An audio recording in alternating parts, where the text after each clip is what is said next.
who's hiding me. If you don't want me, set me free. Exactly who I'm supposed to be. Don't you know which clothes even fit me? So come on and let me know. Should I stay or should I go? Should I stay or should I go now? Should I stay or should I go?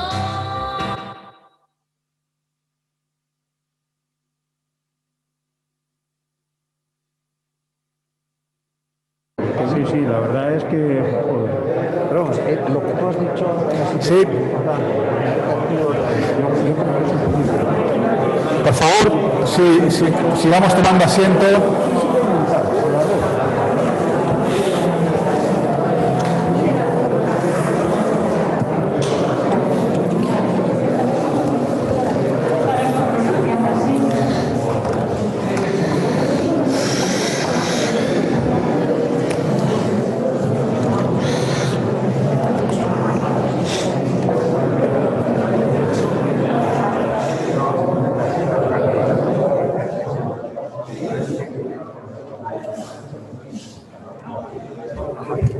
Cuando terminemos...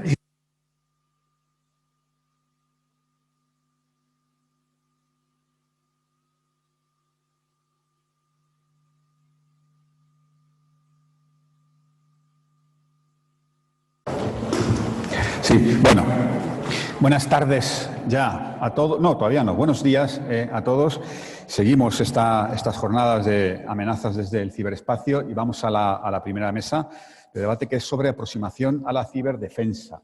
Bueno, antes que nada, yo dar las gracias a Miguel Ángel, a la Asociación de Periodistas Europeos. Yo soy un apasionado de estos temas, me encantan, creo que es el gran reto que tenemos por delante. Lo recordaba antes la directora, estamos hablando de unas amenazas que se producen en un mundo sin fronteras, sin regulación jurídica alguna, más allá de alguna práctica de buenas conductas que, en fin, que no sirven para gran cosa, con prácticamente una imposibilidad física de seguir la pista de los malos y encima con ataques que vienen desde el Estado y desde actores no estatales. Es decir, esto es un paraíso para el malo y un infierno para el bueno. Pero para eso están las instituciones, para defendernos. Y eso es lo que vamos a intentar precisar. Y para eso tenemos dos personas que de esto saben mucho, muchísimo. Tenemos con nosotros al general Miguel Ángel Ballestero, que es director del Departamento de Seguridad Nacional, nada menos. Y tenemos al general Félix Alrodal, que fue GEMAD entre los años 2004-2008 y director del CNI entre los años 2009 y 2019. Yo creo que de esto saben un rato, o sea, y nos van a poder ilustrar. El formato va a ser, yo voy a dar un turno de intervención, primero al general Roldán, después al general Ballesteros, y después abriremos un turno de diálogo, de debate en el que podéis participar, podéis hacer preguntas, os las recogerán y me las darán a mí, también toda la gente que nos está siguiendo en Zoom, que por cierto es muchísima, ha despertado un gran interés vuestra intervención, generales. También pueden mandar sus preguntas, me las harán llegar y después yo trataré de plantear algunas, las más interesantes. Así que yo ya no me enrollo más porque lo importante, lo interesante es escucharos a vosotros, así que por favor, general, empezamos contigo. Muchas gracias. Eso sí, me he permitido tutearos, nos conocemos desde hace mucho tiempo y creo que relaja un poco el diálogo. Muchas gracias. Bueno, quiero dar gracias a la Asociación de Periodistas Europeos en los mismos términos que lo he dado las 22 ocasiones anteriores. Me gusta decirlo porque en esto al menos sí que soy el más antiguo. Y esto tiene mucho que ver con la contumacia de la propia Asociación de Periodistas Europeos, que no deja de cometer el error de llamarme para venir a hablar de lo que toca en cada caso y que desde luego siempre está muy relacionado con los temas de seguridad y defensa. Y que además tiene un valor añadido. Yo conservo los textos que se editan con posterioridad a cada una de estas reuniones y es curioso cómo 20 años después hay ideas en esos textos que mantienen una vigencia casi absoluta. Por tanto, esta reflexión, no la mía, sino la de todos, tratada siempre en unos límites que marcan muy bien de lo que se quiere hablar, pues siempre han dado buenos frutos. Y yo invito a muchos, cuando quieran saber el futuro de la OTAN que se preveía en el año, no sé, a lo mejor 2000, pues que vayan y que analicen si verdaderamente la OTAN de hoy tiene mucho que ver con aquello que se discutió aquí en la Asociación de Periodistas Europeos hace 18 años. Por tanto, gracias por seguir invitándome. Una de las cosas que yo he visto mejor de estos seminarios siempre ha sido lo bien que los enunciáis. Sabéis que sois periodistas de raza, periodistas. Me acuerdo uno que era singularmente interesante que se llamaba Los dioses manual de empleo. Era cuando empezaba a salir el asunto del fundamentalismo yihadista. Y hoy también es muy gráfico el logo que ponen y es muy gráfico también lo que lo rodea y el texto que nos ofrecen para compartir esta reflexión. Y la comparto con una persona con la que he estado destinado en el mismo regimiento muchos años y, bueno, y con los que recibí la misma educación allí hace también muchísimos años en el Real Colegio de Segovia. Creo que hubiéramos casi estado mejor de uniforme, porque venimos a hablar de defensa y parece que es interesante que sean dos militares, pero también es verdad que en el asunto de ciber a mí todavía me gusta matizar si estamos hablando realmente de defensa o de seguridad. Durante mucho tiempo y en muchos lugares aparece ciberseguridad. A mí me da la sensación de que está mejor ahí que en ciberdefensa.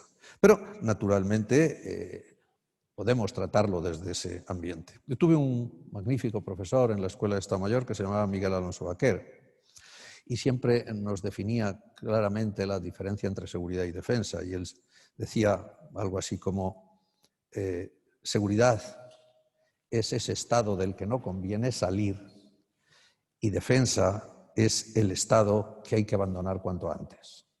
Anda hablando en aquellos momentos, claro, del concepto normal de defensa en el que se ponían todos los recursos del Estado para apagar una agresión o como así fuera. Pero la realidad es que las palabras, los conceptos van cambiando. Y ya no está tan mal hablar de ciberdefensa.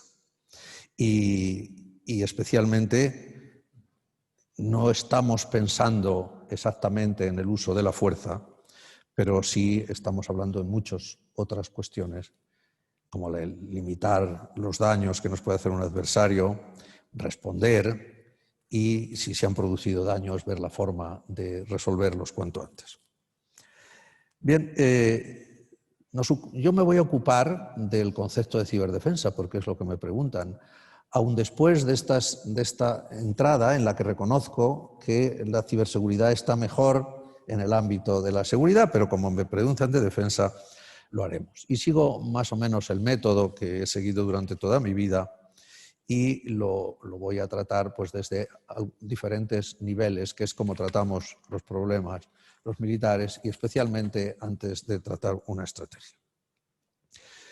Siempre empezamos a definir el problema. Yo estoy seguro que a ustedes les van a definir el problema 25 veces hoy. Vamos, hoy y mañana, más las otras 25 o 50 que se lo han definido. Por tanto, yo no lo voy a hacer. No voy a decirles a ustedes que el 40% del tráfico es malicioso, que recibimos 18.000 ataques de los que 3 son críticos. Se lo han dicho muchas veces, lo saben de sobra.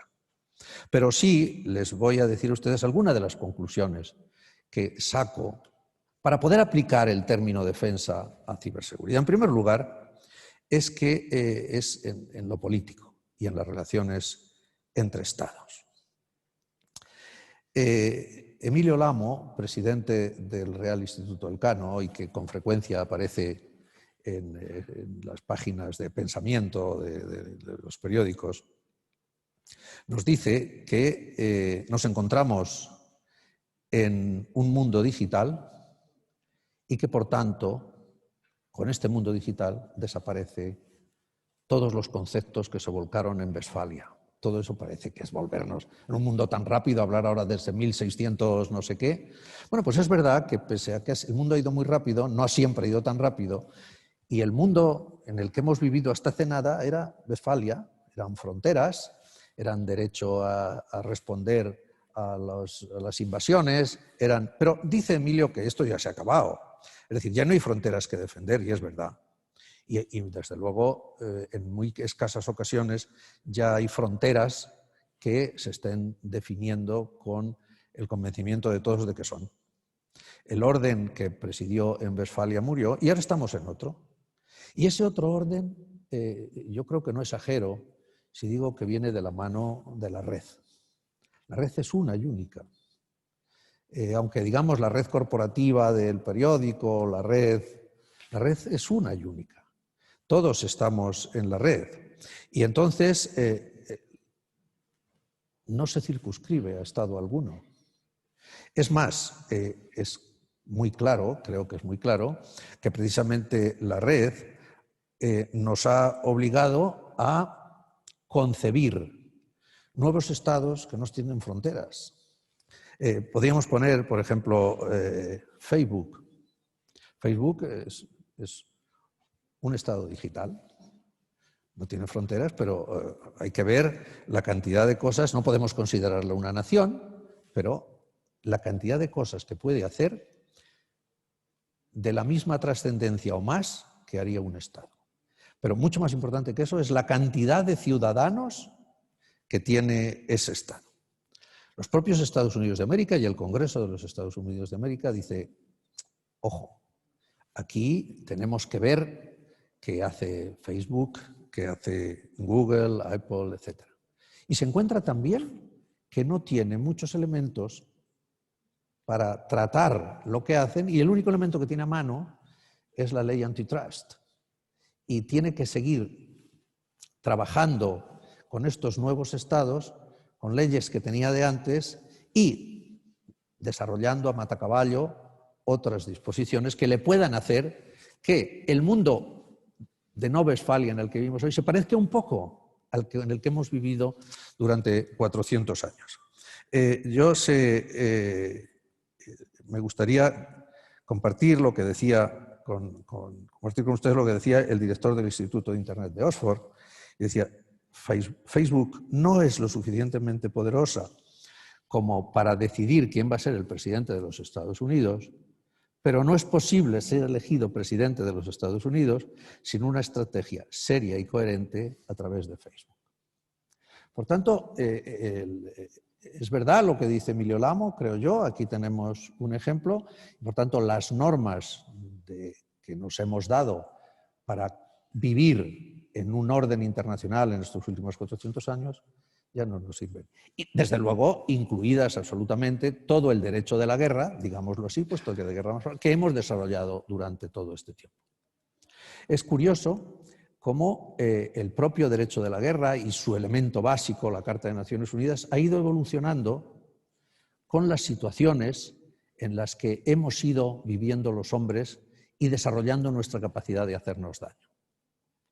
Cuando aparece la guerra química, la Carta de Naciones Unidas la recoge como un nuevo tipo de agresión, muy peligroso, y le reconoce a las naciones cómo pueden defenderse, cómo pueden hacer cualquier proceso posterior de identificación del agresor, de volver a agredirlo con justa medida, etc.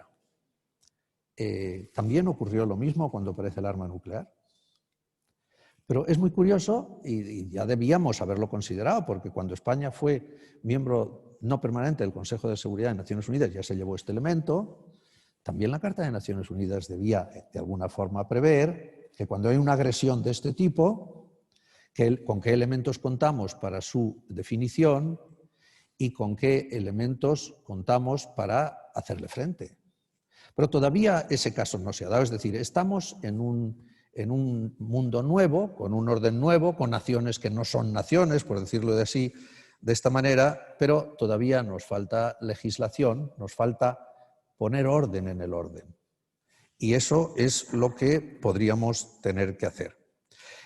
Los estados, les ocurre un poco lo mismo. Los estados que sí que tienen fronteras y que sí que tienen capacidad de actuar dentro de esas fronteras, los estados son uninacionales, tienen fronteras y no pueden legislar por sí mismos para nada que exceda su territorio.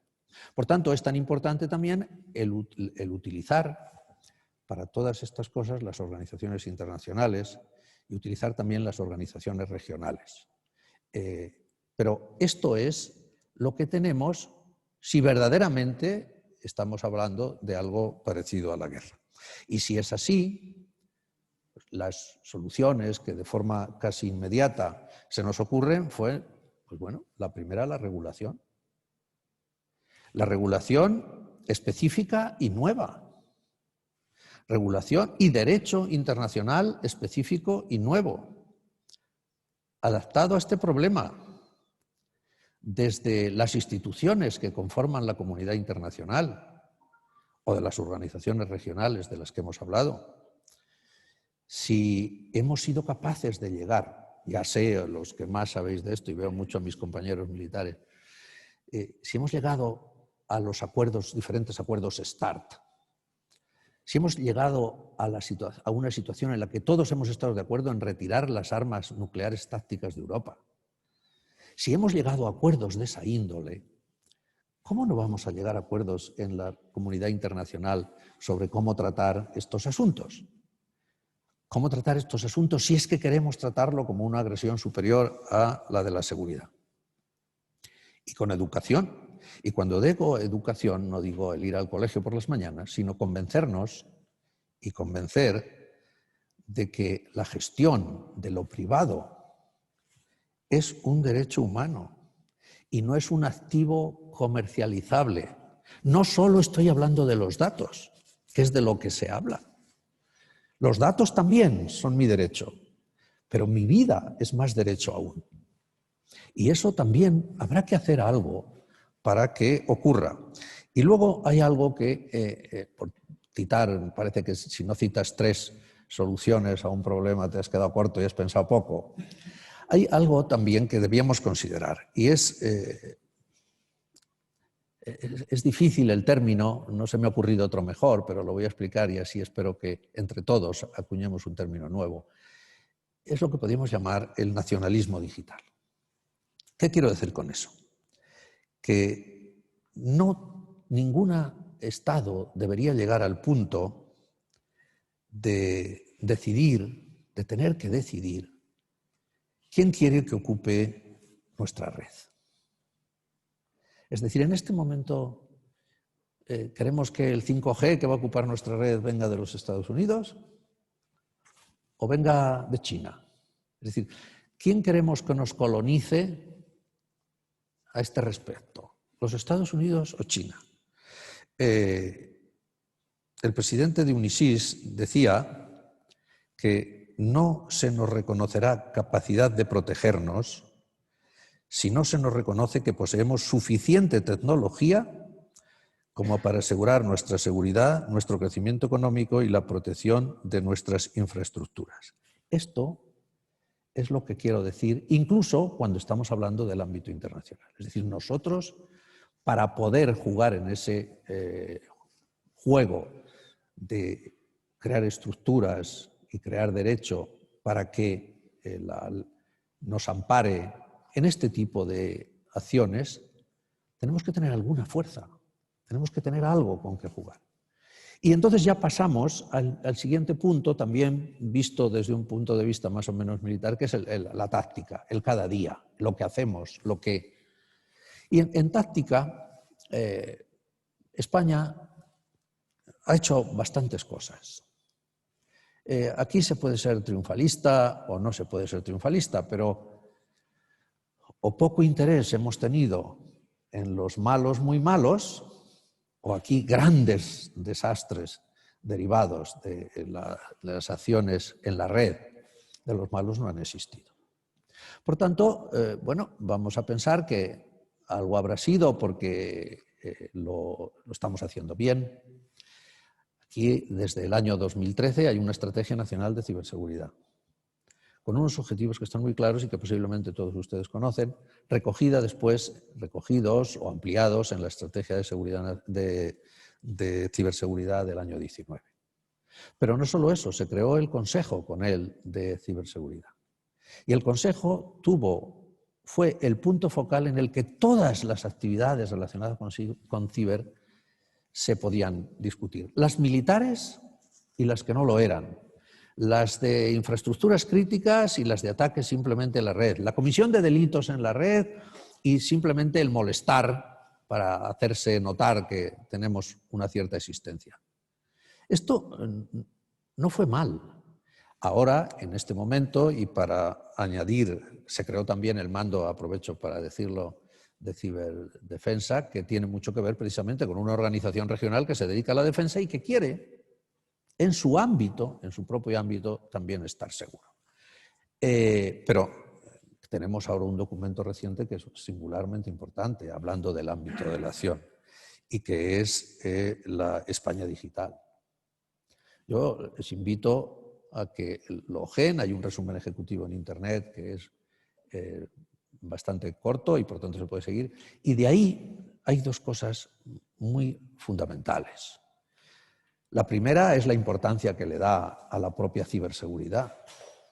Pero hay un elemento todavía más tangible que yo en el final de mi tiempo quiero poner también delante. Es la creación del Centro Nacional de Ciberseguridad. Llevamos algún tiempo, después de un ataque notable, con la creación del Centro Nacional de Ciberseguridad. Bueno, razones que yo no voy a juzgar, no lo han hecho posible, pero ya estamos en el punto en el que hay que hacerlo. Lo recoge la España Digital 2025 y ya ha llegado el momento, y especialmente si tiene alguna conexión con la defensa, de hacerlo. Porque hacer un centro de operaciones es hacer un puesto de mando.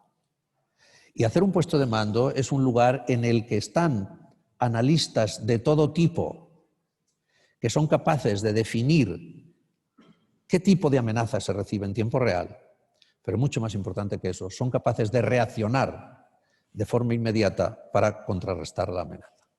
Por tanto, si nos tuviera que quedar de alguna de esta pequeña reflexión con ustedes sobre ciberdefensa, y huyendo de los términos que generalmente más tiempo se barajan o durante más tiempo se han barajado, les quería dejar con este. Todo lo que se ha hecho ha tenido alguna virtud. Nos falta el Centro de Operaciones de Ciberseguridad, que quiero pensar que interpretada como una agresión sólida en los ataques ciber, tengan también una reacción sólida, y que es la nueva contribución dentro de esta terminología dual de los elementos de defensa a que España en este ámbito también esté más seguro. Me dijeron 20 minutos y he hablado 21. Pues espero que no me lo tengan ustedes en cuenta. Muchas gracias. Pero ha sido interesantísimo escucharte. La verdad, general, es que has abierto algunos temas muy interesantes que luego, si tenemos tiempo, intentaremos precisar un poquito más y poner negro sobre blanco. General, por favor, tu turno. Sí, pues muchas gracias. Bueno, en primer lugar, quisiera agradecer a la Asociación de Periodistas Europeos. Yo no llevo 22 años como el general, pero sí que he venido ya unas cuantas, bueno, no aquí, a Toledo. Todavía recuerdo en 2003 que incluso tuvimos una interrupción de la sesión por unos manifestantes dentro del parador, ¿no? Así que me intentaba recordar ahora cuando hablaba el general de cuántas sesiones, digo yo, ¿desde cuándo acudo a estas? Y es que es verdad, es un seminario sumamente interesante, con el añadido de que luego además lo tienes por escrito. Pero yo en esta ocasión tengo un doble agradecimiento. El agradecimiento por haber sido invitado a participar en él y el agradecimiento por compartir sesión con el general Félix San Roldán, que para mí es un referente profesional, lo he dicho alguna vez ya en público, y compartir con él esta tarima no deja de ser un doble honor el de estar aquí.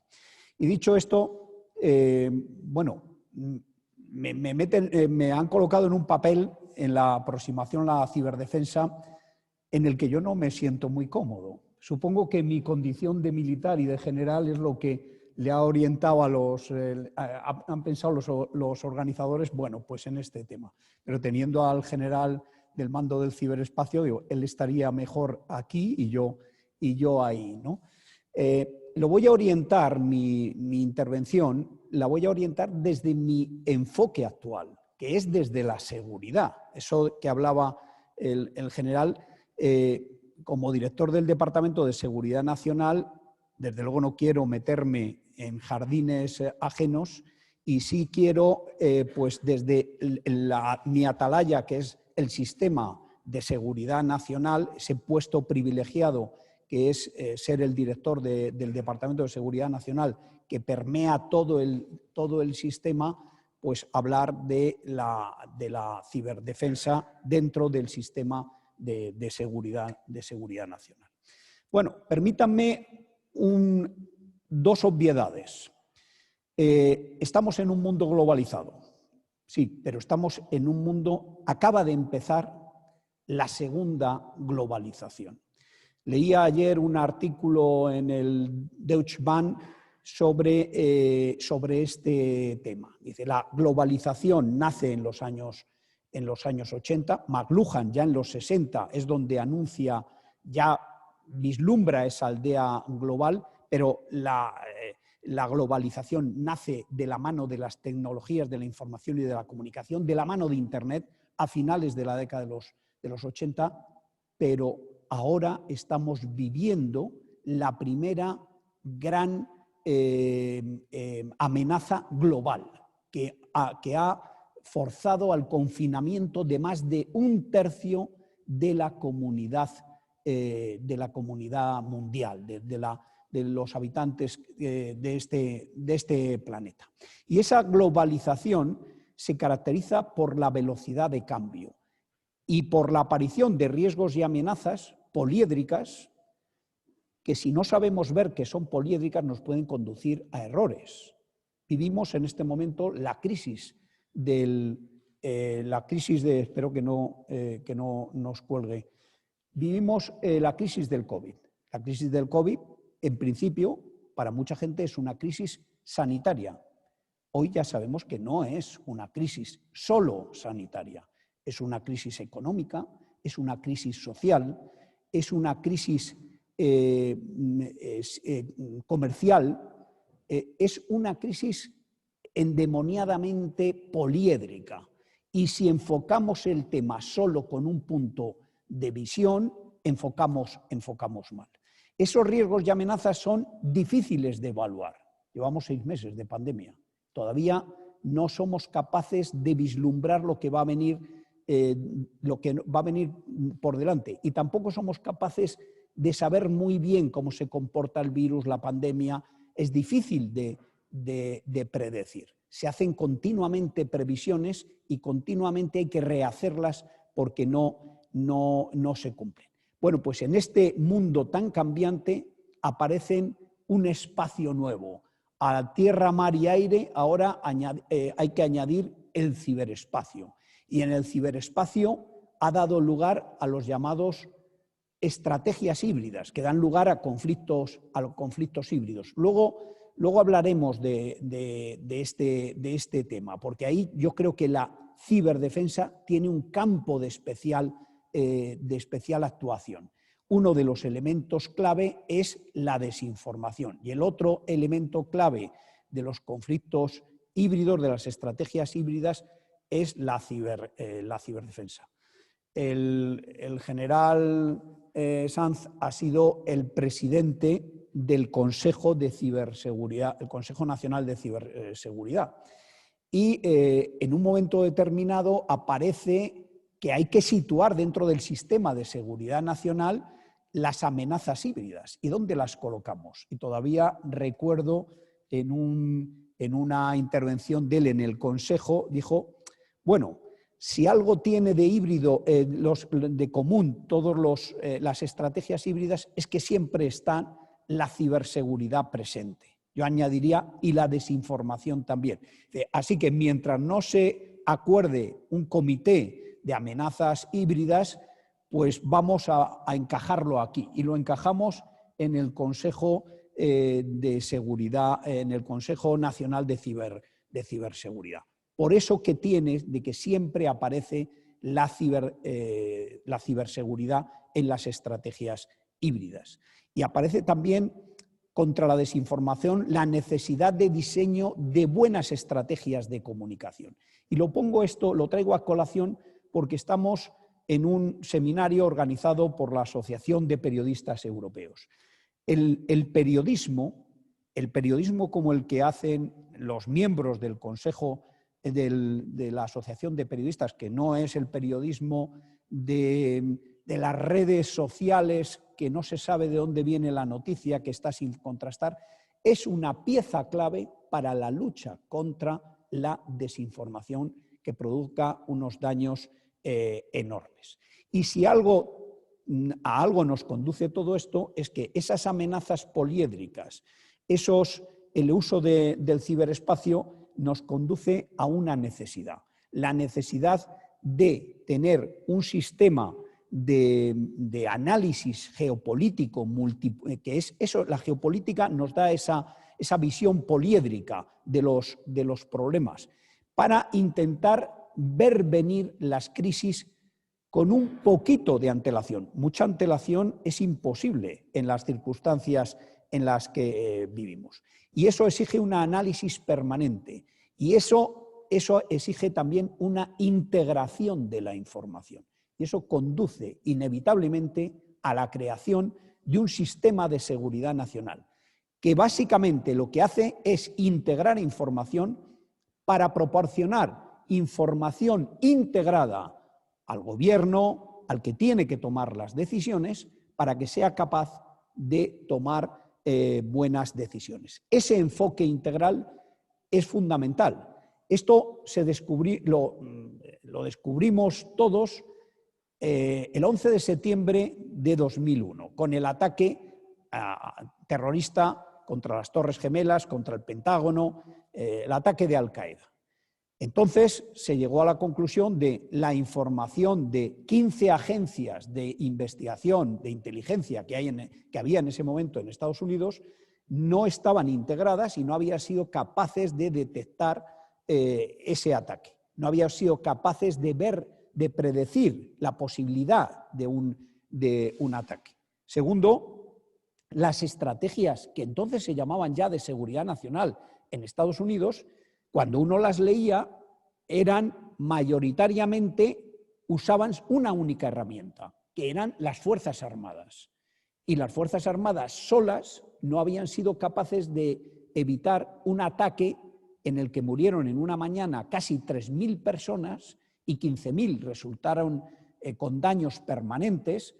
No habían sido capaces de evitar un ataque en el corazón de Estados Unidos, en el corazón financiero, en el corazón militar o en el corazón político, que era el tercer avión que se derribó o que cayó antes de alcanzar sus objetivos. Entonces se llegó a la conclusión, las estrategias de seguridad nacional tienen que tener un enfoque integral, poliédrico. Pues bien, si hay algo transversal a todas las amenazas, es las ciberamenazas. Y las Fuerzas Armadas y la herramienta, el instrumento militar, tienen que proteger sus propias redes, diseñar operaciones que se solapan con las operaciones militares y ser capaces de llegar donde incluso no pueden llegar otros instrumentos del Estado. Hablaremos luego de esto.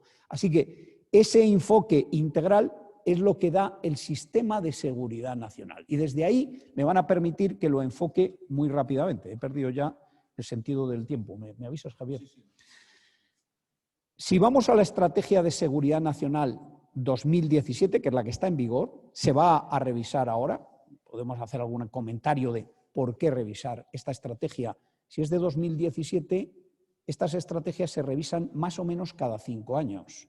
No hemos llegado a los 5 años, pero el COVID demuestra que hay que mejorar las estrategias, el enfoque de las estrategias. Esta estrategia, cuando habla de las amenazas y de los desafíos, no conozco las razones de por qué se cambió la palabra riesgos por desafíos, probablemente porque políticamente es más asumible, y ahí aparecen cosas como cambio climático, epidemias y pandemias, la migración, etcétera, etcétera. Bueno, pues si las analizamos a vuela pluma y yo preguntara al común de los españoles, oiga, ¿dónde cree que tenemos problemas? ¿Dónde cree que afecta la ciberseguridad a estos riesgos y amenazas? Pues obviamente hay una que es la vulnerabilidad del ciberespacio, uno de los 3 global common, de los 3 espacios comunes que se caracterizan por una bajísima regulación. Bueno, el espacio aéreo sí está regulado el espacio aéreo, pero el ultraterrestre no está regulado. El espacio marítimo está regulado, pero no suficientemente regulado, sobre todo teniendo en cuenta que es muy difícil controlar los grandes océanos, los grandes mares. Bueno, ahí todos estaríamos de acuerdo, el ciberespacio está contemplado, es una de las amenazas.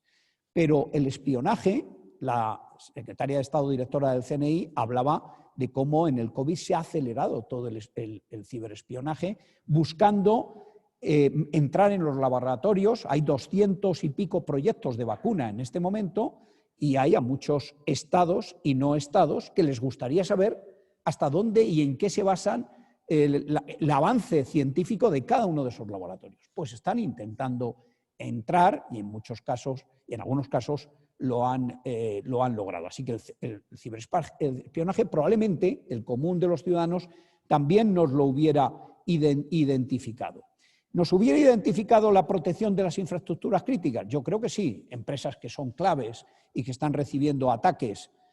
Ha habido 35 ataques críticos, si no recuerdo mal, el año pasado, la mayoría contra infraestructuras críticas, pues a eso también le afecta el ciberespacio. El terrorismo, bueno, todo el mundo sabe que el Daesh se ha apoyado en 2 grandes pilares. Uno, en la comunicación a través del ciberespacio y el reclutamiento a través del ciberespacio, y el segundo, en el dominio del territorio, que ha facilitado la jihad, la emigración hacia el califato para conseguir combatientes. Y ese control del territorio también le ha permitido movilizar a una población que los jóvenes, de una población total de 8 millones de personas, se puede movilizar a unos cuantos miles, como movilizan los propios estados. Ahora bien, nos hubieran dicho que el crimen, que los conflictos armados tienen también una componente de ciberespacio, de ciberseguridad. Bueno, pues probablemente, a lo mejor ahí ya no, el ciudadano de a pie ya no llega. Yo les digo, sí, ahí llega, ahí está permanentemente. Hoy los conflictos armados empiezan en el ciberespacio. Doctrina del general Gerasimov, el GEMAZ ruso. Él lo que dice es, las Fuerzas Armadas ahora tienen otro papel. Siguen teniendo un papel muy relevante, Rusia le da un papel muy relevante a las Fuerzas Armadas, pero hoy se pueden hacer muchas cosas previas que evitan tener que llegar al uso de la fuerza. Por 2 características. La primera es, porque te da una seguridad enorme la dificultad de atribución.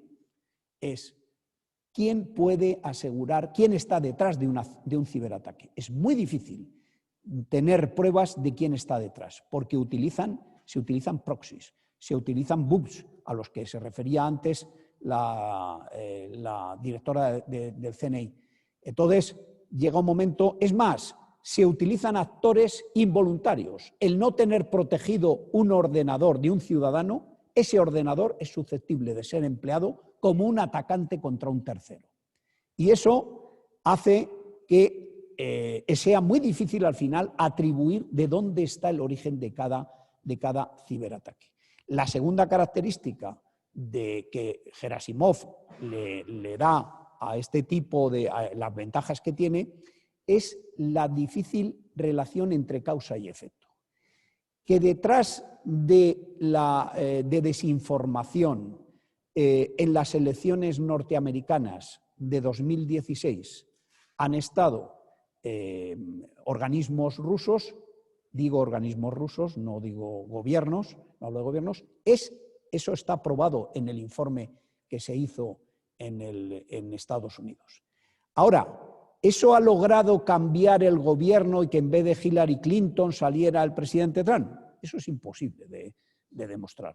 No hay posibilidad de establecer causa-efecto. Y eso es una gran ventaja. Pero, ¿cómo evitamos, cómo nos defendemos en los países una estrategia clásica de defensa? La represalia.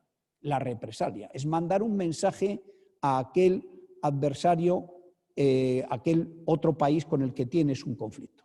Es: no te metas conmigo porque al menos tengo la misma capacidad militar que tú. Si tu ataque militar, si te decidieras a lanzarme un ataque militar, cosa que es absolutamente ilegal, prohibido por la Carta de las Naciones Unidas, yo tendría derecho a la defensa, a la legítima defensa, artículo 51 de la Carta, pero además tú saldrías muy, muy dañado, muy perjudicado. La represalia, el si vis pacem para bellum. Eso ha dado resultado, por ejemplo, en el tema nuclear está funcionando al 100%, no ha habido nunca fracaso. En el tema convencional ha habido muchos fracasos de esa estrategia, pero sigue siendo una estrategia que se sigue utilizando y que sigue siendo una estrategia de éxito.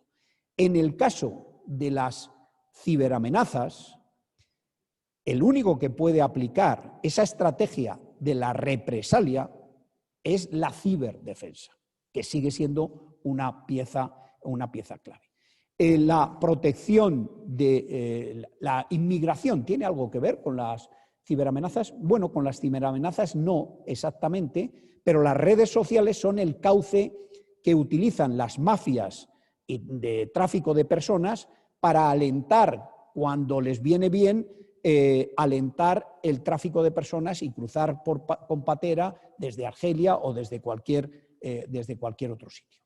Bien, estamos en un problema importante, estamos en un problema cada día más importante. Ahí tienen los datos del Informe Anual de Seguridad Nacional correspondiente a 2019. Y el año pasado, el CCN, el Centro Criptológico Nacional, no hablo de INCIBE, de ataques a empresas, etcétera, contabilizó 42.997 ciberataques. Esos ataques son mayoritariamente a la administración, de los cuales 3.172 fueron muy importantes y 37 fueron críticos, entendiendo por críticos que el daño se traslada a la opinión, al ciudadano directamente, y que no es fácil resolverlo de forma automática. En la estrategia de 2017 se habla de 5 dinámicas de transformación y una de ellas habla de la dimensión tecnológica. Y esa dimensión tecnológica hace que esto no sea estable nunca, que esto esté en continua transformación. He puesto ahí el 5G. El 5G, algo que hay que implantar, se está empezando ya a implantar en España, requiere adoptar medidas de seguridad nacional y de seguridad para las redes, pero que afectan a la seguridad nacional. Y desde luego afectan muy especialmente a ciberdefensa. La ciberdefensa hoy es una defensa mayoritariamente compartida en OTAN, incluso en la Unión Europea, que tiene una cláusula de defensa mutua, y para que las organizaciones internacionales alimenten con información de unos países a otros, y la propia organización alimente a sus miembros, a sus países miembros, exige redes seguras. Y esas redes seguras pasa porque cuando vamos a dar el salto al 5G, las redes de defensa sean especialmente seguras. Y hay que adoptar medidas especialmente seguras para esas redes, que afectan luego a todo el sistema de seguridad nacional. La Unión Europea ya ha dictado unos criterios en lo que se llama la toolbox, la caja de herramientas, de lo que recomienda. Y recomienda tener cuidado con los vendor risk, con los proveedores de riesgo, y no incluirlos en zonas sensibles. O no tener un único proveedor en una red, porque estás en manos al final de una empresa. Bueno, este es un tema también relevante. Decía, hablaba de las amenazas híbridas y el general también ha hablado de las amenazas híbridas. Esto es un tema hoy importantísimo, donde todos estamos implicados, defensa especialmente, pero todos los demás también. Bueno, amenaza híbrida es, como dice Hoffman, cualquier adversario que de manera actor estatal o no estatal, de manera simultánea y adaptativa, emplea una mezcla de armas convencionales, tácticas irregulares, terrorismo y comportamiento criminal en el espacio de batalla para alcanzar sus objetivos políticos. La tecnología tan alta que hay que emplear cuando se actúa contra un Estado va disminuyendo las posibilidades de que sea un hacker el que pueda lanzar una guerra híbrida. Es imposible. Las guerras híbridas las lanzan los Estados, las utilizan los Estados. Lamentablemente, las guerras convencionales son palmarias, se ponen a la luz de los ojos del mundo y están condenadas, con lo cual los Estados se sujetan en ese aspecto. Una guerra híbrida no son palmarias, no están a la vista y son mucho más tentadoras de poner en marcha. Guerra híbrida es aquella la que emplea una combinación de instrumentos convencionales y no convencionales como el ciberataque, la desinformación, la presión económica, la presión energética, etcétera, etcétera. Ejemplos de guerras híbridas: la que en 2006 tuvieron entre Hezbollah e Israel, o el conflicto de Ucrania, el triunfo de la estrategia híbrida rusa. Digo triunfo porque se ha quedado con la península de Crimea y porque el valle del Donbass, toda la zona de Donetsk, Lugansk, etcétera, pues no es controlada hoy por el gobierno de Kiev. Y bueno, esto es algo que está ahí sin resolver y de difícil solución. En el sistema de seguridad nacional, ¿dónde está y qué hace la ciberdefensa? Bueno, pues debajo de la política nacional aparece ya la estrategia de seguridad nacional y su principal instrumento, que es el Consejo de Seguridad Nacional, que lo preside normalmente el presidente, al menos una vez al año lo preside Su Majestad el Rey, y están implicados los ministerios afectados por lo que más interviene en la seguridad nacional, pero se puede participar otros ministerios cuando es necesario, y luego hay 5 secretarios de Estado: uno, el director del CNI, el director del gabinete del presidente, el GEMAZ, el secretario de Estado de Política Exterior, pieza fundamental, y el secretario de Estado de Seguridad. Y asiste un director, que es el director de Seguridad Nacional, pero asiste, no participa en la decisión, aunque sí en las discusiones, sí puede participar en el debate. En el segundo nivel, bueno, está ya el comité de situación. El comité de situación, que en principio lo preside la vicepresidenta primera, es el que se encarga de la gestión de crisis. Y ahí debajo hay las estrategias de segundo nivel. Y una de esas estrategias es la Estrategia Nacional de Ciberseguridad. Y debajo, en tercer nivel, están los planes, excepto una estrategia. Hay una estrategia también en el tercer nivel. La estrategia militar, esa es del tercer nivel. Y dentro de la estrategia militar están los planes de ciberdefensa, que se encargan de la protección de sus propias redes, que se encargan también de las operaciones, del componente de ciberdefensa en las operaciones, y que se encargan también de la disuasión, le falta una I, de la disuasión cibernética. Ese instrumento es propio de la ciberdefensa. Ese es un tema fundamental. Y ya debajo estaría el cuarto nivel, que son las operaciones. Ahí es donde encaja todo este sistema. Luego están los comités o consejos de segundo nivel que asesoran a ese Consejo de Seguridad Nacional. Debo decirles que durante la crisis del COVID se activó el comité de situación y el comité de situación pues, ha ido recopilando información de ciberseguridad cuando ha sido necesario. Voy a pasar muy rápidamente a algunas claves de la... el general Sanz también ha hablado de la nueva estrategia, que es muy diferente, diría yo, a la estrategia de 2013. ¿Por qué? Porque la de 2013 es la que arrancaba, la que ponía en marcha todo el sistema de seguridad nacional, mientras que la de 2019 intenta ser una estrategia ya mucho más práctica y hubo que adaptarla también al tema de la iniciativa NIS, la protección de las redes que establece la Unión Europea. Y si vemos el esquema dentro del sistema, dónde está cada uno, pues vemos que debajo de ese comité de situación está el Consejo Nacional de Ciberseguridad, que lo ha presidido el general, y hay un comité permanente de ciberseguridad. Ese comité permanente de ciberseguridad, lo pueden ver ahí, está el mando conjunto del ciberespacio. Está defensa, un representante de defensa, que es el mando conjunto del ciberespacio. Está el Centro Criptológico Nacional, CCN, está el Centro Nacional de Protección de Infraestructuras Críticas, Interior, está INCIBE, está la Secretaría de Estado, antes veía por ahí a la Secretaría de Estado, la Secretaría de Estado de Avance Digital e Inteligencia Artificial, y está también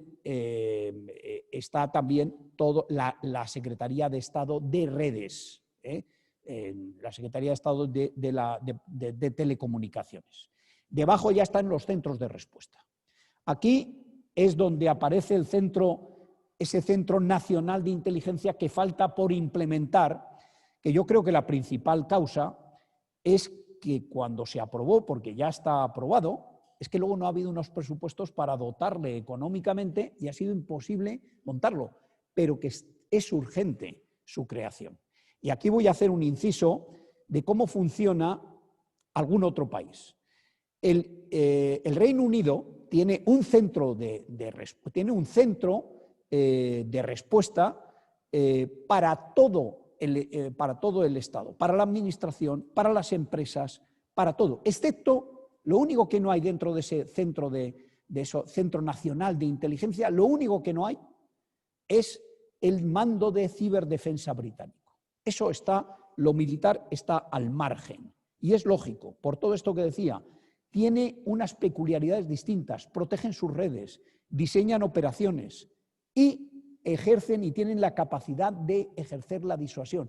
Y eso no está dentro de los centros de respuesta que son para cuando se produce un ataque, tener la capacidad de pararlo o de restaurar, de ser resiliente en el menor tiempo posible. Pues los británicos tienen todo eso aglutinado en un único centro, donde trabajan cerca de 1000 personas y donde, de las cuales como aproximadamente 800 son funcionarios o personal laboral, y luego 200 son de empresas que diseñan, que trabajan en la investigación, etcétera, etcétera. Nosotros en España la estructura que tenemos administrativa es que tenemos el Centro de Respuesta para la Administración, el Centro Criptológico Nacional, el Centro de Respuesta de Apoyo a las Empresas, que es INCIBE. Tenemos luego también centros de respuesta, no en todas las comunidades autónomas, en algunas sí y en algunas centros de mucho peso, como puede ser CSICAT, el centro de respuesta, el centro de ciberseguridad de la Generalitat. Eso es cómo está funcionando ahora, con un sistema que convendría de vez en cuando hacer una reflexión sobre él, aunque siempre habrá que acomodarlo a las peculiaridades de España y a su sistema administrativo, que no es el que tiene Francia, un país jacobino, que tiene a la ANSI, que es una agencia también de ciberseguridad prácticamente única, siempre dejando a lo militar al margen. Ese es el sistema. Y en la nueva estrategia de seguridad nacional ha dado mucha importancia a la colaboración público-privada. No podemos aspirar a estar en lo último de lo último en este campo si solo contamos con la administración. Entonces, lo que se ha creado es un Foro Nacional de Ciberseguridad, que ya está trabajando, que lo componen prácticamente organizaciones no de la administración. Hay representación de las grandes organizaciones y de medios, también está medios de comunicación especializados, y en ese foro, que son personal ajeno, lo que hace es proporcionar una colaboración a la administración con ideas, con trabajos, etcétera, etcétera. En este momento hay 3 grupos de trabajo que se están montando. El primero es la creación de un grupo de trabajo para estudiar la cultura de ciberseguridad en España. El segundo es un grupo de trabajo para gestionar el conocimiento, ver cómo, si tenemos en las universidades cubierto todas las necesidades y si somos capaces de retener el talento. Y el tercero es el I+D+I. Y aquí vuelve a aparecer ciberdefensa. La defensa se ha caracterizado en el ámbito de lo convencional por el I+D. Todos los sistemas, barcos, aviones, vehículos, sistemas de comunicación, satélites, si uno quiere ver lo último en tecnología y qué es lo que se está investigando, hay que ir a defensa, a las industrias que trabajan y en defensa, en materias de defensa. En ciberseguridad tiene que ser lo mismo. Tiene que ser lo mismo. Tenemos que poner también el foco en esa forma de trabajar. Porque ahí tiene que estar lo último de lo último. Cuando se hace el plan estratégico, los planes estratégicos, cuando se hace la estrategia militar y se diseñan los planes estratégicos y se establecen qué capacidades se necesitan, las capacidades que son los barcos, los aviones, la capacidad es mucho más que el aparato, es la organización, es el saber manejarlo, es la creación, la formación del personal, etcétera, etcétera. Todo eso lo que se está mirando es cómo tiene que ser el barco que se diseñe, que yo encargue hoy, que va a entrar en funcionamiento dentro de 4 años y que tiene que dar servicio dentro de 25 años. Así que hay que hacer un esfuerzo por analizar esas capacidades y ver cómo cumplimos con todas esas expectativas. En ciberdefensa, lo de los 25 años es imposible. Aquí cambia todo muy rápidamente. Pero en ciberdefensa hay que hacer también, y seguro que lo están haciendo, ese esfuerzo por estar en la punta de la tecnología a nivel mundial. Es la única forma de cumplir de tener unas capacidades adecuadas y poder ejercer la disuasión frente a actores externos. Termino ya. Termino diciendo, la respuesta están en los centros de respuesta frente a pandemias. Ahí termino con esta diapositiva. 5 objetivos marca la estrategia, de ellos menos el tercero, que es la protección del ecosistema empresarial y social de los ciudadanos. Todo lo demás le afecta también a defensa. Entrará en un momento o entrará en otro, pero también le afecta a ciberdefensa. Y muchísimas gracias. Muchísimas gracias a ti, general. Interesantísimo escucharte. Tengo muchísimas preguntas de los asistentes físicos, de presencia física y también de Zoom, y quiero dar salida a la mayoría. Pero antes permíteme, porque, en fin, que intentemos concretar algunas de las cosas que habéis comentado. Ha habido una coincidencia muy clara en los dos en la demanda de un centro de operaciones de ciberseguridad, que lo ha definido el general Sanrodal así, Centro de Operaciones de Ciberseguridad, que yo me permito calificar como un CNI de ciberseguridad. Has dicho, general Ballesteros, que se trata de un mero problema presupuestario. Luego, colijo que si hay presupuestos, en fin, no quiero ponerte en un compromiso ni que hables de política, que sé que no es tu función, pero colijo que si hay presupuestos se pondrá en marcha este CNI de ciberseguridad. Yo quiero pensar que sí, porque en su día todavía estaba al frente del CNI el general y fue uno de sus principales impulsores. No había ninguna resistencia. La única resistencia es que en España se funciona con un presupuesto aprobado por las Cortes. Y mientras no tengamos ese presupuesto no se puede sacar de la manga dinero para crear un órgano que no está dotado económicamente. Claro, precisamente sobre este asunto plantea el compañero Miguel González del País. Dice que si ese Centro Nacional de Ciberseguridad del que ha hablado el general Sanz Roldán se podría ser la fusión del CCN y del INCIBE. No. Hay un... Sí, por favor. El elemento de partida es que no es un CNI de ciber. Podríamos hasta haberle llamado en un término militar, y por eso lo traje yo a colación cuando la ciberseguridad queremos convertirla en ciberdefensa. Esto lo que tendría un buen nombre, el nombre suyo sería puesto de mando contra los ataques cibernéticos o algo así. El término debería ser militar, porque las normas de funcionamiento son militares. Son como un puesto de mando de otro tipo. Imaginemos una unidad militar.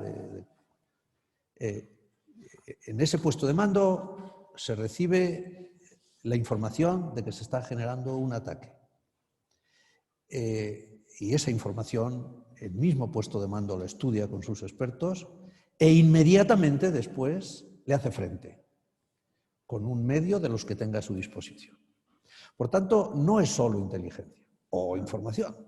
Efectivamente lo es, y así se empieza, pero en tiempo real ven lo que está ocurriendo en la red en España, y aquí hay un ataque, quiénes son, qué hacen, son fuertes, son débiles, es limitado o es amplio, y a continuación dice, el instrumento más importante o que tenemos a mano más adecuado para hacerle frente es este. Y viene la segunda parte, y ambas se hacen en un puesto de mando, que tiene, por decirlo de alguna forma, dos elementos, uno dedicado a saber lo que pasa y otro dedicado a actuar contra lo que pasa. Por tanto, no es solo eso. El centro estaba hasta pensado el edificio, y yo en alguna ocasión dije, oye, ¿por qué ya no ponemos el letrero y la bandera? Para que todo el que pase por allí ya dirá, hombre, mira, ya tendría un efecto ya para el ciudadano. ¿Dónde era el edificio? Sí, no estaba cerca del Cine Palafox, pero era un edificio antiguo, me parece que de la Mutua, pero realmente no era un edificio definitivo, porque eso necesita de algo mucho más sólido.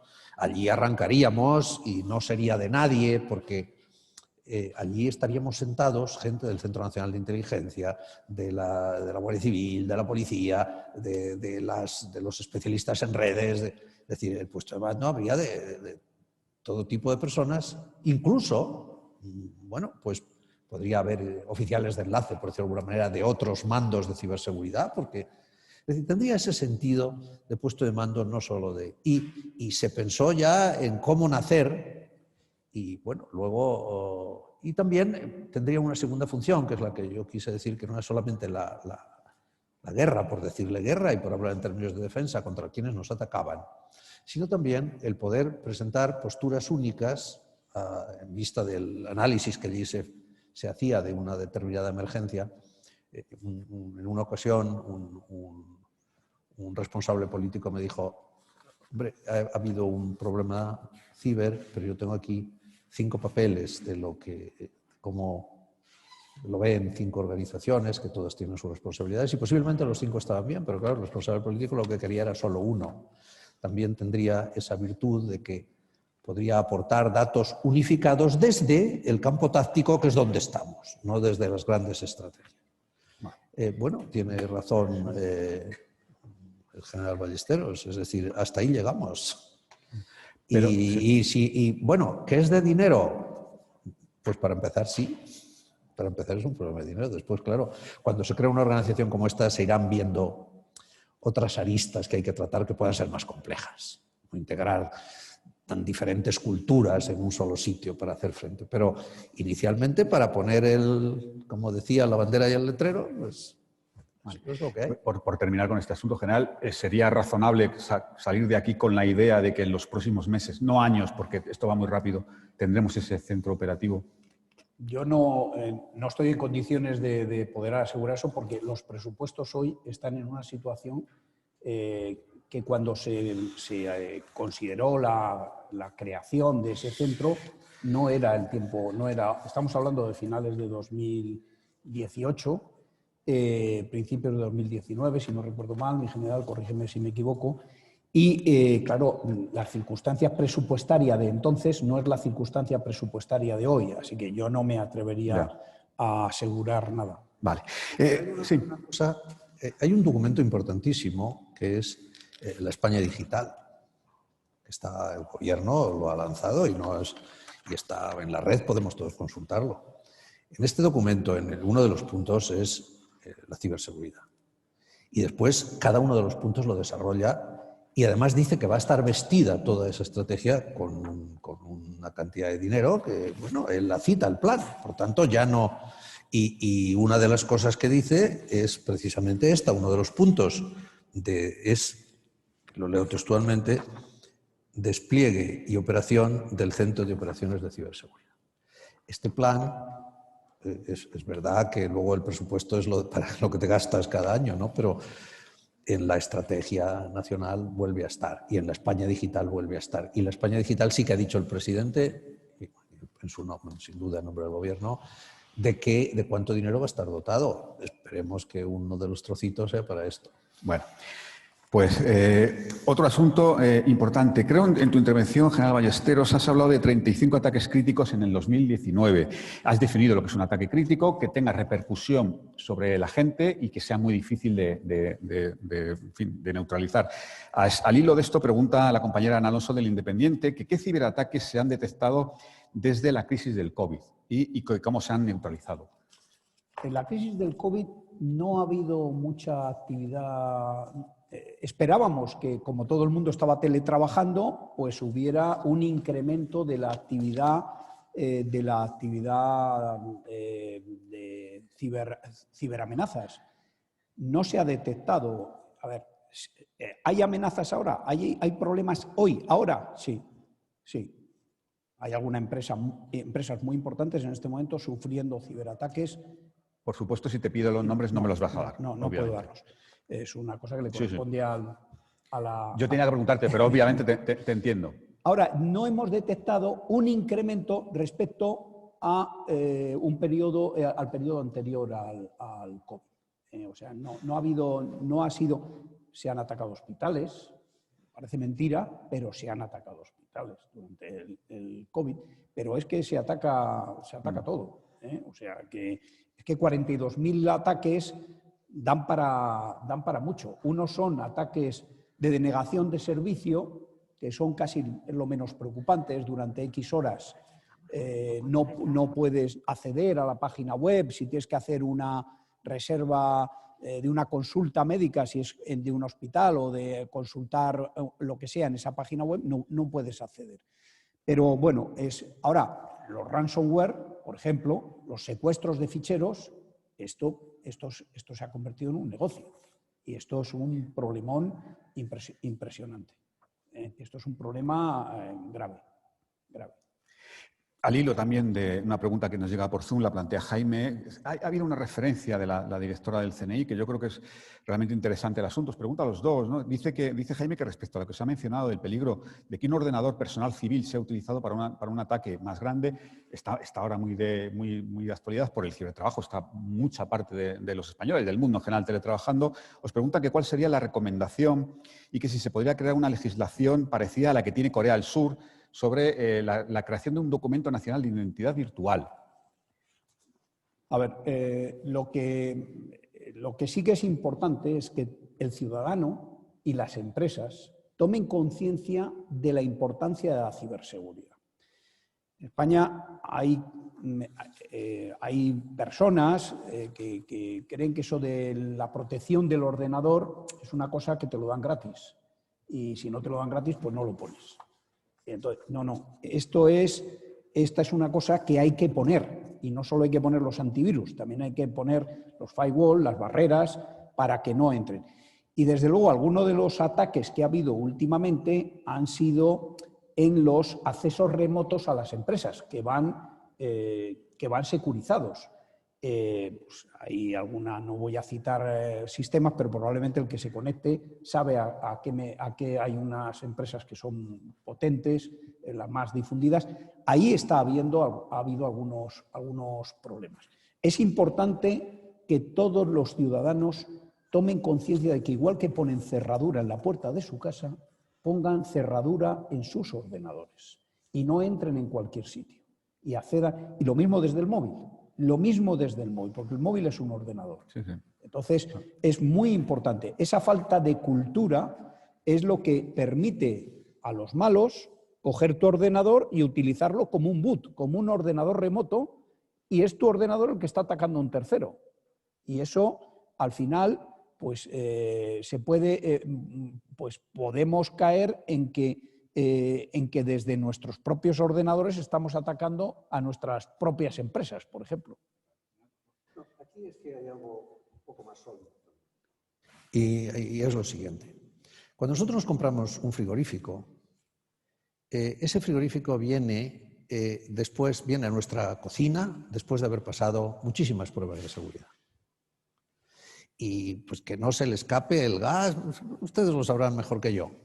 Cuando nosotros nos compramos un ordenador, el único instrumento, o una tablet, el único instrumento de la tablet que ha pasado una prueba de seguridad es el cargador.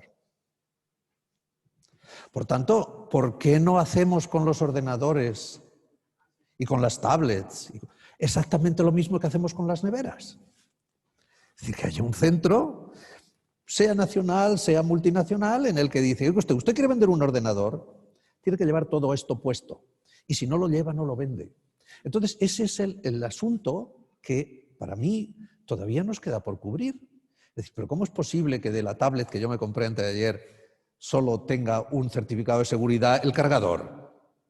¿Y la tablet no necesita ninguno? Pues claro que lo necesita. Segundo asunto. ¿Cuándo están las empresas propiciando la seguridad y cuándo no? Aquí hablarán, posiblemente los más técnicos, de los fallos del día cero de cada uno de los elementos que se pone a la venta. Hay muchos elementos que se ponen a la venta hoy y esta tarde alguien ha comprado y alguien ha pagado todos los fallos de este sistema en el día cero. Y con esos fallos del sistema cero se ha hecho una maniobra de ataque terrible. Un caso es el WannaCry. El WannaCry, que paró la mayor parte de la sanidad del Reino Unido y que aquí también nos atacó un viernes por la tarde a mucha gente, era un fallo del día cero de un teléfono móvil. Por tanto, yo efectivamente estoy de acuerdo en que hay que ser cuidadosos, pero vamos, como yo me he movido un poco hoy en ese tono, de subir un poco del tono, vamos también a lo básico. Oiga, mire, antes de vender un ordenador con un determinado software, usted tiene que reunir todas estas condiciones. Y ese ordenador, si va a hacer una determinada acción que está fuera de lo normal, tiene alguien que se lo para en la puerta. Sé que es difícil, pero bueno, entre no hacer nada y quedarnos a mitad de camino, hay uno. Y la segunda reflexión, muy breve también, es que el progreso no se puede parar. Es decir, mire, por mucho que usted quiera, no va a parar el progreso. Y si desde un ordenador, por ahí, ordenador personal de alguien que está en zapatillas en su casa porque está con el coronavirus, se puede atacar los ordenadores de la Administración de España, eso no quiere decir que es que vayamos a dejar de hacer ordenadores personales cada vez más pequeños, cada vez más potentes. De nuevo surge que lo que hay que hacer es regular. Y hay que dotar a la Administración, o la Administración tiene que dotarse de esto. Y cuando digo de la Administración, tiro un poco más arriba, porque hablamos de lo que hizo España cuando fue miembro no permanente del Consejo de Seguridad. Es que además, puesto que el progreso no se va a parar, tenemos unas normas complementarias para vivir en el progreso, ya sean leyes, ya sean, pues como ha dicho perfectamente el general Ballesteros, que también hicimos las bombas atómicas que son terribles y las hemos sido capaces de regular y manejar, pues con esto tiene que ser un poco igual. Y desde luego, este esfuerzo sí que es imprescindible. Si todos los instrumentos que utilizamos en nuestra vida vienen con certificaciones de seguridad y hay agencias, empresas, organizaciones internacionales, quienes sean que la dan, para los ordenadores también. Y dejemos ya de la situación tan tremenda de que el ordenador, lo único que nos tiene asegurado de que es seguro, perdonadme este juego, es el enchufe. Bueno. Sí, claro. Para añadir un poco algo más. Las cosas cambian tan rápidamente que hace 5 años los parches que se le ponían al software estaban previamente probados que iban a funcionar bien. Hoy cambia tan rápidamente todo que los parches que te carga Microsoft día sí, día no, muchas veces no ha habido tiempo para probarlos lo suficientemente. ¿Por qué? Pues porque si esperan el tiempo necesario para probarlos, el agujero está demasiado tiempo abierto. Entonces se parchea y ya iremos parcheando sobre parcheo para ir tapando ese hueco. Y otro problema más. Habría que buscar, en efecto, que la comunidad internacional llegue a acuerdos en materia de seguridad en el ciberespacio. El problema es que en las bombas nucleares, en paralelo a los acuerdos START, TALC, etcétera, está la verificación, un sistema que luego los países van y dicen, quiero verlo, quiero ver cuántas bombas, cabezas nucleares que has declarado aquí, dices que aquí tienes 10 y vengo y entro. Todavía está el tratado FACE por ahí, que era una maravilla de tratado, que te permitía contabilizar, saber cuántos carros de combate había en toda Europa, y por el sistema de tú declaras dónde están tus carros de combate y de pronto te viene un checoslovaco cuando era la Guerra Fría o un ruso o lo que sea, te viene y te dice, quiero ver lo que hay dentro de ese almacén. Si la puerta tenía más de 2 metros, tenías que abrirle la puerta y que entrara. Si tenía menos de 2 metros, dice, no, ahí no puede haber un carro de combate porque ¿por dónde va a salir el carro de combate? ¿Por la ventana va a salir el carro de combate? Bueno, pues el problema del ciberespacio es cómo verificar. Entonces, aquí yo vuelvo a la represalia. Hoy todavía no hay acuerdos internacionales. El acuerdo va a tener que estar basado en la represalia. Si detecto que el Estado, el gobierno X, ha lanzado un ciberataque, todos los demás, la comunidad internacional le tiene que imponer sanciones. Eso es lo único, porque no se puede verificar qué se está haciendo en el ciberespacio. Eso no es verificable hoy día. Ahora vamos a hablar de eso en general, pero antes permítanme, quiero plantearos a los dos un tema que es bien importante. Y yo entiendo que esto daría para una conferencia muy larga, pero me parece que es muy importante y quiero conocer vuestra opinión. Es un tema que plantea por Zoom Ana Georgina Guerrero y dice que las medidas que adopten las administraciones públicas para asegurar la ciberseguridad, en muchas ocasiones, dice ella, podrían colisionar con derechos fundamentales, libertad de expresión, intimidad, datos, derecho al secreto de las comunicaciones. Y lo que plantea es que sí, cómo se pueden planificar estas medidas para asegurar el equilibrio entre defensa y seguridad y derechos fundamentales. Un tema bien importante. No sé quién quiere empezar. ¿Empiezas tú, general? El general ha hablado antes de que Facebook es un Estado. Y es verdad.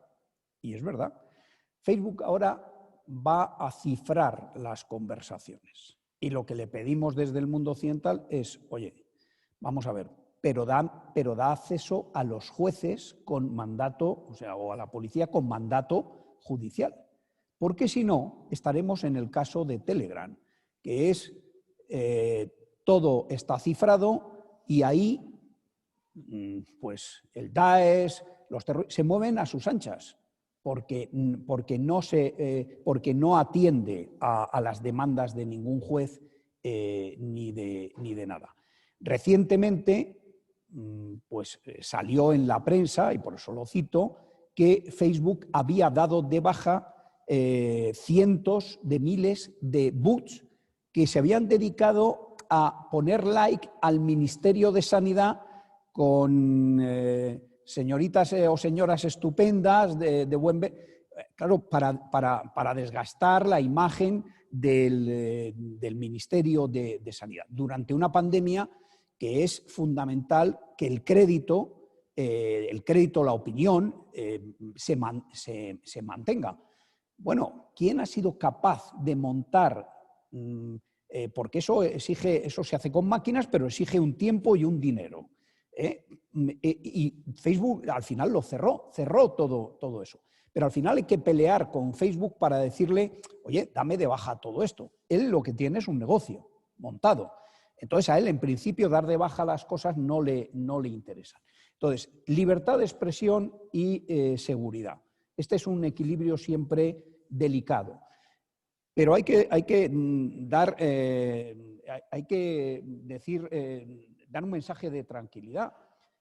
Desde luego, creo que todos somos conscientes, y más en este foro, de que la democracia, uno de los pilares en los que se sustenta la democracia es en la libertad de prensa, en la libertad de expresión. Ahora bien, dicho esto, si hay una campaña exterior, procedente del exterior o del interior, donde se pretende que ahora se quite todo el mundo la mascarilla y que porque todo esto de la pandemia es un invento, hombre, a ver, algo habrá que hacer para intentar evitar el daño a la salud pública que provocaría si la comunidad, los ciudadanos, dejan de atender a los requerimientos de las autoridades sanitarias.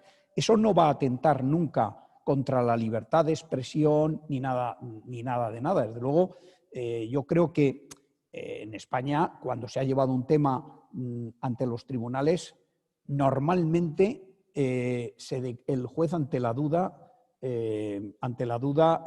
aplica el indubio pro reo, pero en este caso indubio pro libertad de expresión. O sea, yo creo que en España no hay ningún peligro ni problema de control que implique una merma de calidad democrática o de calidad en la libertad de expresión. Yo creo además que este debate lo vamos a tener aquí dentro de 3 años o 4, como mucho, en la Asociación de Periodistas Europeos.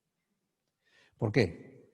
Porque en ese proceso, en ese progreso que no se detiene, tampoco se está deteniendo la inteligencia artificial y tampoco se están deteniendo los medios de transmisión entre ordenadores, porque aquí hay algo que tenemos que tener muy claro. Cuando hablamos de la red 5G como algo muy importante, la red 5G no es más que la forma de conectar un ordenador con otro. Es más rápida, no tiene latencia, todo eso que se sobra, saben ustedes mejor que yo. Entonces, vamos a tener una red muy rápida, de forma tal que va a ser prácticamente simultáneo, y vamos a tener unas máquinas que van a ser capaces de entenderse y de descubrir la verdad, ellas solas. Por tanto, cuando yo voy a tener muy pocas dificultades. Esto, a lo mejor estoy haciendo una apuesta y luego, dentro de 4 años de ocurrir este seminario, me dicen se equivocó. Pero yo creo que me voy a equivocar poco. Dentro de 4 años, todas esas cosas, como la libertad de expresión, pero también, y que viene muy unida a la capacidad de que lo que circule por la red sea veraz, con la inteligencia artificial ya veremos todo lo que vamos a ganar. Porque cuando a alguien se le ocurra decir una mentira, un no sé qué, las mascarillas no sirven para nada, todas estas cosas que se citan, las propias máquinas, en un periodo de tiempo infinitesimal, van a saber quién lo dice, la credibilidad que tiene, si hace alusión a alguien, si eso es verdad. Y cuando nos lo presente a nosotros, nos va a dar con una valoración, sin duda, del tono de aquí le mando este mensaje, pero esto es mentira. Claro, dice, bueno, pero yo es que estoy hablando de otra cosa. Yo estoy hablando de que yo pueda decir lo que quiera, claro, usted podrá decir lo que quiera, y los instrumentos que todos tendremos en nuestra mano, sin conculcar la prohibición por parte de un gran hermano, sino porque el sistema funcionará así, comprobando lo que es verdad y lo que no es, lo pondrá en nuestras manos. Esto es lo que, bueno, yo digo 4 años, a lo mejor es más, pero desde luego ese es el camino por el que vamos. Y por tanto, estas disquisiciones de hoy se van a quedar viejas muy pronto. Mientras tanto, y quizá eso es lo que le preocupe a nuestra amiga la periodista, siempre que regulamos una cosa para evitar un riesgo, decimos algo que no se puede hacer.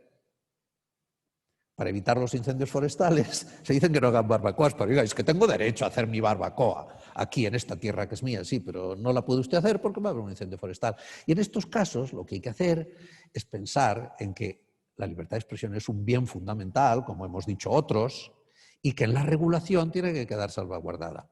Pero eso no quiere decir que que no haya que regular este mundo hasta tanto se regule por su propia capacidad de regularse, que no va a tardar. Quiero plantearos, generales, dos asuntos que plantean asistentes y por Zoom sobre la posición de España. La primera, la verdad es que el primer asunto lo plantean de forma muy parecida Javier Fernández Arribas de Atalayar y Alberto Suárez Sutil de Zoom. Os leo la pregunta tal como la formula Alberto. Dice que España, por su posición geográfica al flanco sur de la Unión Europea, su cercanía con el continente africano, es un objetivo relevante para los ciberataques, tanto de actores estatales, el cita Rusia, como no estatales, el cita Daesh. Y la pregunta es que si hay conciencia en España sobre esto, tanto por el Estado como por el público en general. Bueno, yo diría que por el público general, yo creo que España tiene un déficit que conviene cada vez menor, pero todavía tiene un déficit de cultura de seguridad nacional. Poco a poco se va avanzando, estamos ahora elaborando precisamente un plan integral de cultura de seguridad nacional que intentará aglutinar todos los planes que hay en los diferentes ministerios.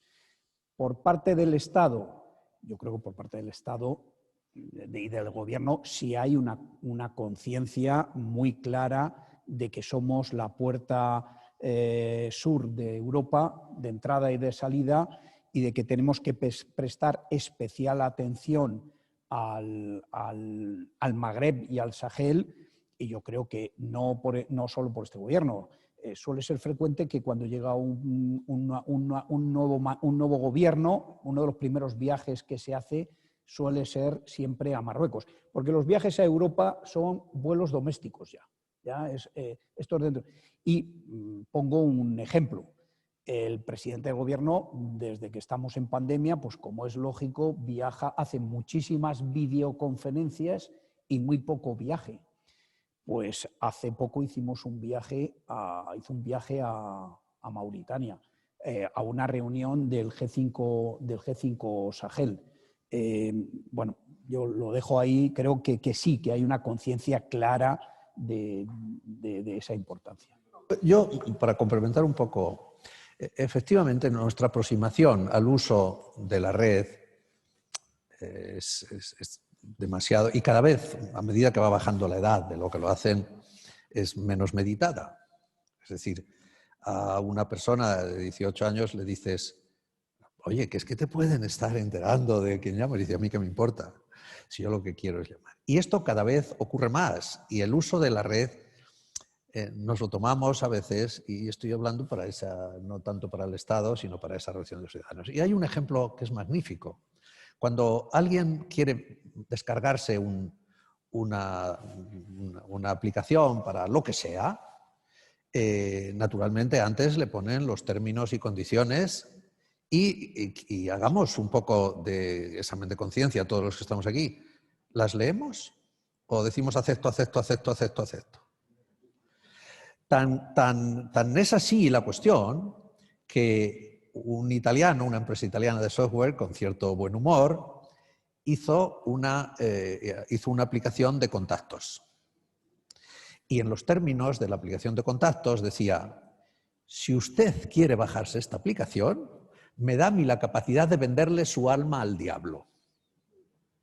En la primera hora, 1.700 personas, en la primera hora que estuvo la aplicación, aceptaron que esa empresa le vendiera su alma al diablo.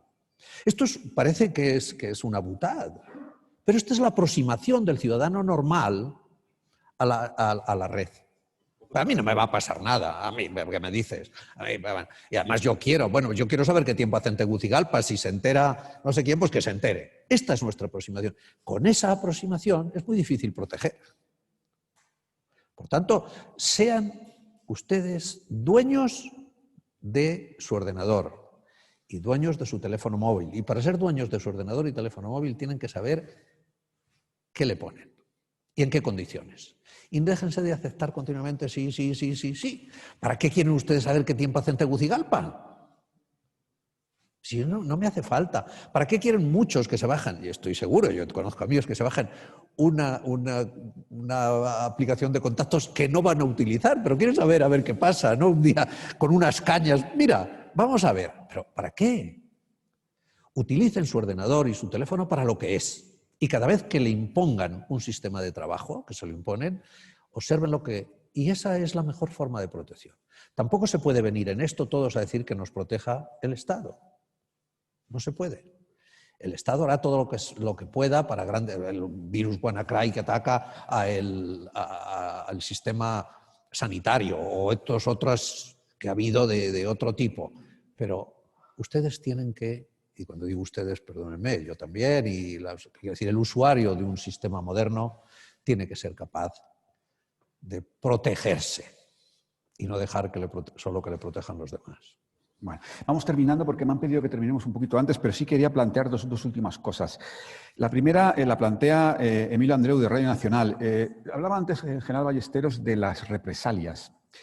Claro, yo creo que todos tenemos la idea de que en este ámbito de la ciberseguridad no funciona la disuasión, o no funciona como en términos físicos, por así decirlo. Es decir, ustedes son muy prudentes y no van a poner nombres, todos tenemos, pero yo no, y los pongo, todos tenemos la impresión de que países como Rusia o como China campan por sus respetos en este ámbito y no le tienen ningún miedo a las consecuencias, ¿no? Todos tenemos un poco esa idea. Y precisamente sobre esto el compañero Emilio plantea que si el gobierno tiene voluntad, o sea, no conciencia, sino voluntad para responder a los ciberataques.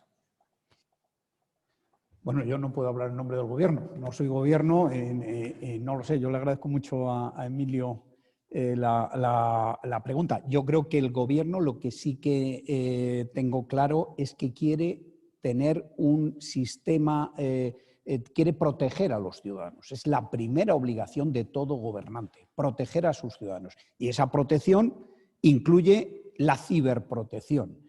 Y cuando yo hablo de represalias, hablo de disuasión por la represalia, hablo de muchas represalias. La represalia diplomática.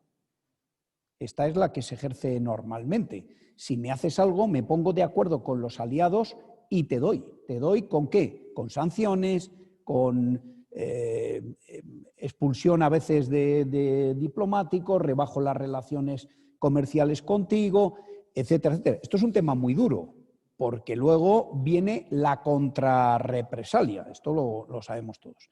Pero también es, si yo tengo instrumentos que el ordenador que me ataque, lo puedo también atacar yo, eso no lo puede hacer más que se puede hacer en el ámbito de la ciberdefensa.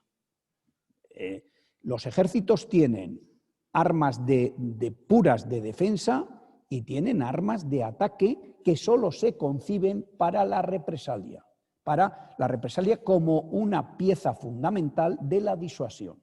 No es para atacar a nadie, es para decir, no se te ocurra atacarme, perderías más. Ese es el tema.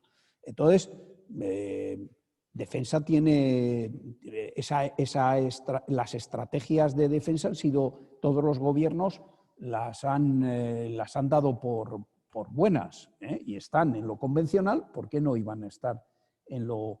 Ahora, como respuesta, no para tomar iniciativas. El último tema que os quería plantear a los dos, lo has mencionado tú, aunque un poco de pasada en tu intervención, pero creo que es un tema bien importante, que es el despliegue del 5G. Y quería preguntaros si en España se está haciendo este despliegue de esta tecnología de última generación en condiciones de seguridad o tenemos que preocuparnos. Quería preguntar a los dos. Empezamos por ti, general. A mí no estoy en el despliegue, como todo el mundo puede imaginar, pero estoy seguro que se está desplegando con las máximas condiciones de seguridad posible. Eso no tengo ni la menor duda, aunque mañana pueden ser otras. Esto es el progreso, está evolucionando. Pero claro, 5G es una tecnología muy nueva, muy bien diseñada, y desde luego que la que se está desplegando hoy es la más segura de la posible. A mí eso no me cabe la menor duda.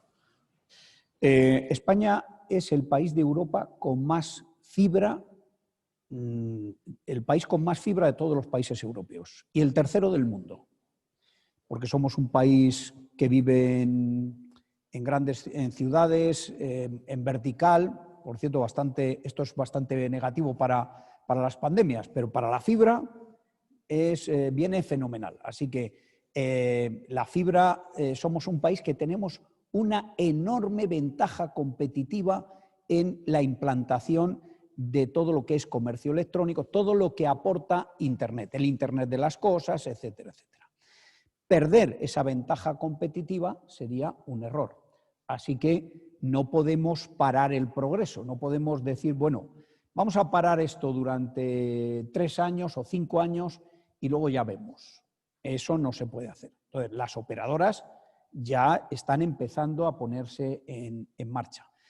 España, como la mayor parte de los países europeos, está pendiente de decidir, de dar su posición respecto a la seguridad en el tema 5G. Lo ha dado el Reino Unido hace poco, había dado una posición en enero y la acaba de cambiar. La acaba de cambiar teóricamente porque por lo que está ocurriendo en Hong Kong. Entonces, la acaba de cambiar y acaba de decir: no se admite equipos de China y en 2027 aquí esto tiene que estar limpio. Bueno, en España tiene que encontrar un equilibrio, siguiendo las instrucciones de la Unión Europea, tiene que encontrar un equilibrio entre desarrollo tecnológico y económico, donde tenemos una ventaja competitiva, y dar seguridad fundamentalmente a las redes que tengan que tener esa seguridad. Es un tema que se está trabajando ya desde hace tiempo y bueno, lo que nos gustaría es que Europa, en vez de dar recomendaciones, hubiera adoptado una posición común, como hizo con la NIS, con la iniciativa de la protección de la red. Pero eso no ha sido así. Ha dado recomendaciones. Al dar recomendaciones, pues bueno, pues hay que tomar decisiones que están pendientes, pero que habrá que adoptarlas en un tiempo breve. Y será pues seguramente fruto de ese equilibrio entre el desarrollo tecnológico, económico y demás, y la necesaria seguridad para encontrarnos con los aliados y nosotros mismos y la protección de los ciudadanos en las mejores condiciones posibles. Bueno, pues con esto terminamos. Hemos cumplido escrupulosamente el tiempo. Para mí ha sido un placer escucharos. Os doy las gracias y muchísimas gracias a todos.